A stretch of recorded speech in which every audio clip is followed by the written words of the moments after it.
There is a house in New Orleans. They call the rising sun. It's been the ruin of a many poor boy. Aid me, oh Lord, I'm one. House of the Rising Sun is a classic song, and it goes way back to the early days before recorded music, but it's made its way into modern times. It was a hit for the Animals in the 60s, I believe, and it's been redone a few times, and a few people have had hits with it. And it's also a popular one for vocalists to sing on some of those TV talent shows like The Voice. And first, let's tune your guitar. I'll give you my notes so you can tune by ear in case you don't have a tuner handy. So here is my low E string. See if you can match that. Now I'll move on to my A string.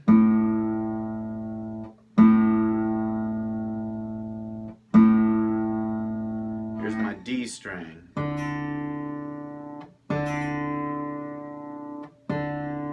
Here's my G string. Here's B. And my high E string. Okay, so if you need to tune further, you can just rewind the video and go through those notes again. Now, arpeggios basically means you're playing a chord one note at a time.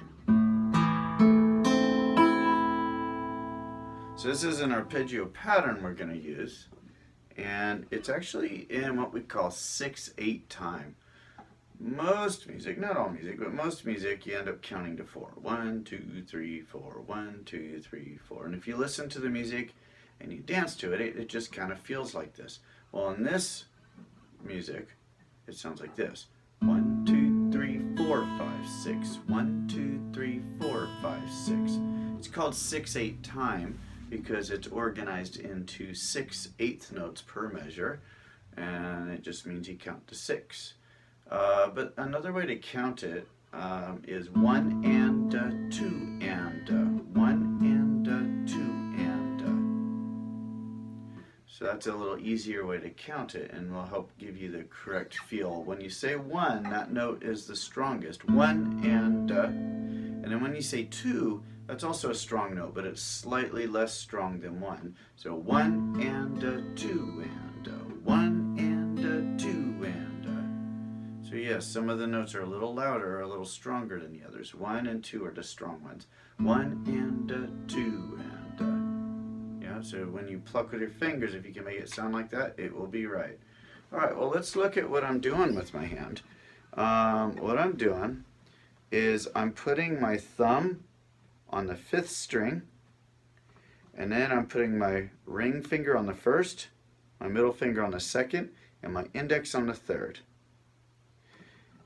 And so my fingers are assigned to those strings, and so I don't ever change what finger I use for a string. The ring finger is always string number 1, the middle finger is always string number 2, the index finger is always string number 3, and the thumb is always the bass note, and that can be on a couple of different strings depending on the chord we're holding, so we'll talk about that in a minute. But right now it's on string number 5.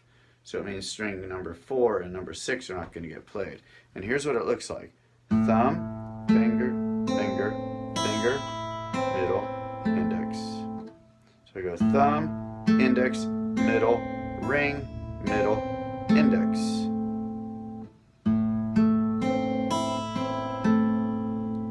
So what I'm doing is I start with my thumb, I use all 3 fingers, and then I use my middle and my index. And that ends up being 6 notes or 6 beats. 1, 2, 3, 4, 5, 6. Now if you'd like to do that with me, the note I'm holding, the chord I'm holding is an A minor. So I have the index finger on the 1st fret of the 2nd string. Then we have the ring finger on the 2nd fret of the 3rd string, and we have the middle finger on the 2nd fret of the 4th string. And that is an A minor chord. So if you hold that chord, and then you place your hands, like I mentioned, with the thumb on 5, and these on 1, 2, and 3, and then you practice this until it's smooth. It should take a week or two, just a couple minutes a day. Now the next chord in the song I'm teaching you, what you do is you lift up your ring finger, but you keep these two here. You put your ring finger down now on the 3rd fret of the 5th string, and that makes a C chord. Sorry about that. That is printer ink on my finger, because I just changed the ink in my printer, so my fingers got stained. Alright, so now we're going to hold this C chord, and this hand over here is going to pluck the strings just like it did before. Thumb, index, oops, I wasn't holding it correctly. Let's see. Thumb, index, middle, ring, middle, index. 1, 2, 3, 4, 5, 6. 1, 2, 3, 4, 5, 6. So when we do 6 beats, or we go through that cycle, it's called a measure. So one measure would be 1, 2, 3, 4, 5, 6. So in the song, what we do is we do one measure of A minor. I'll stand back here so you can see both hands. 1, 2, 3, 4, 5, 6, and then we move that one finger to make a C chord, and we do one measure on C. 1, 2, 3, 4, 5, 6. So you probably want to just practice for several days that change. 1, 2, 3, 4, 5, 6. 1, 2, 3, 4, 5, 6. 1, 2, 3, 4, 5, 6. 1, 2, 3, 4, 5, 6. Now once you have that change down, your next chord will be a D chord, and you have to change all your fingers for this chord. So I recommend starting with your middle finger on the 2nd fret of the 1st string, then reach over with your index finger.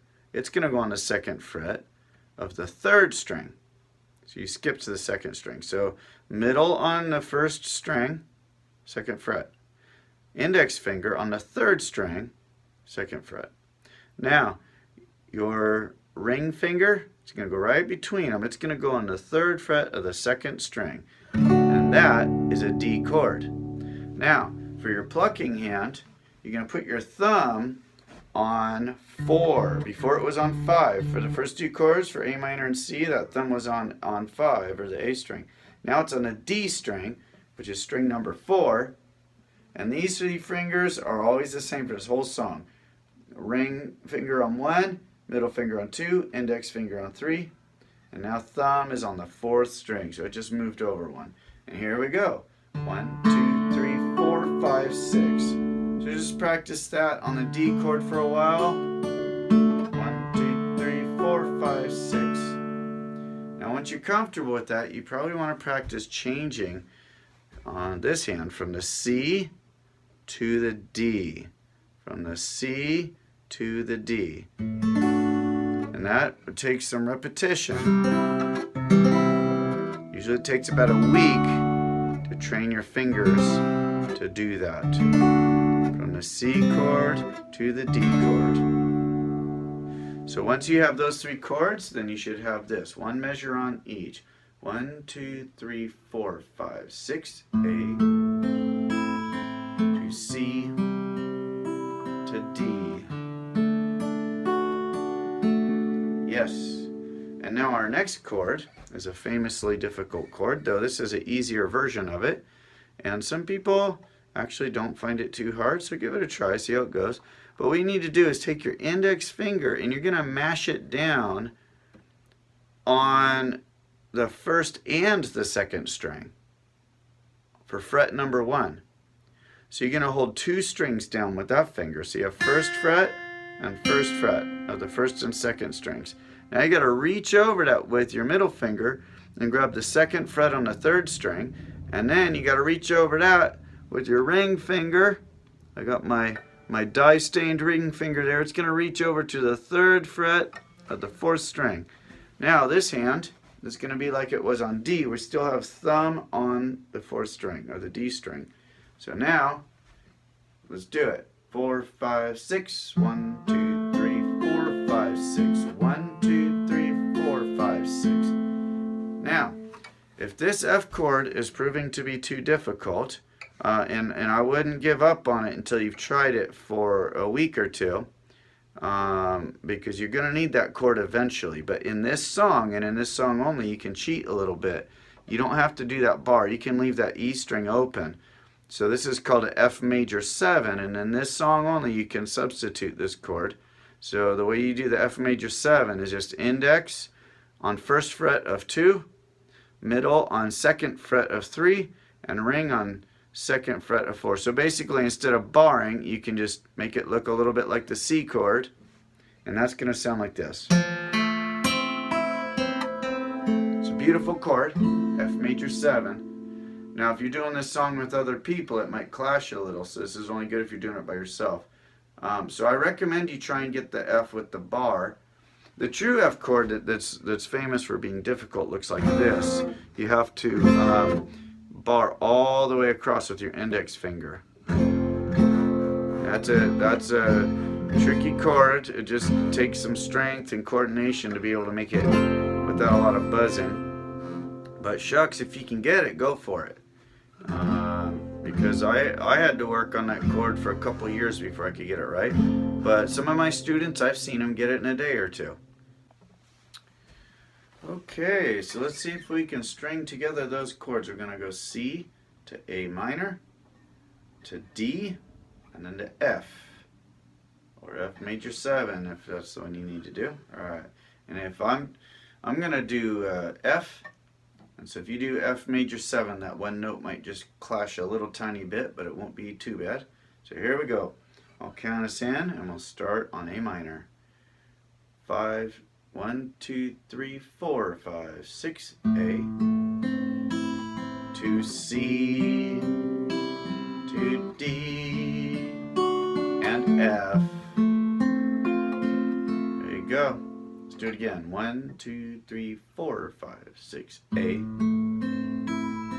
C, to D, and F. Alrighty. So now I'm going to take you to the next chord. So you went A, C, D, F. A is next. And then C. Now we have a new chord. It's called E7. So what you do is you put your index finger on the 1st fret of the 3rd string. You take your middle finger and you put it on the 2nd fret of the 5th string. And then you take your pinky and you put it on the 3rd fret of the 2nd string. And this finger isn't doing anything. It looks like it's doing something, but it's not. It's just up in the air. Which if I come at this angle, you can probably see that. So again, index on 1st fret of the 3rd string. Middle on the 2nd fret of the 5th string. And pinky on the 3rd fret of the 2nd string. It sounds like this. Now your picking hand, of course, these fingers are on strings 1, 2, 3 like they always are. But your thumb is going to come all the way over to string number 6. So we're playing strings 1, 2, 3, and 6 for this. I'll count us in, and you know the pattern with this hand. It's the same as before. You just have your thumb moved over to 6 now. Here we go. 1, 2, 3, 4, 5, 6. 1, 2, 3, 4, 5, 6. 1, 2, 3, 4, 5, 6. So now let's put the song together. We're going to do A to C to D to F, A to C, and then E7. You put a little pause in there and you start over again. So we'll just do that much. Here we go. 1, 2, 3, 4, 5, 6. A minor to C to D and F. Now A minor to C. Here comes E7, E7. And then A minor, just like before, to C, to D, and F. Now the second ending, we just do this. We go A to E7, and back to A. So the song has two halves, and the second half is a repeat, except the last couple of chords change. So the first time it's A, C, D, F, A, C, E. Then the second half is A, C, D, F, A, E, A. So let's do it. Here we go. 1, 2, 3, 4, 5, 6.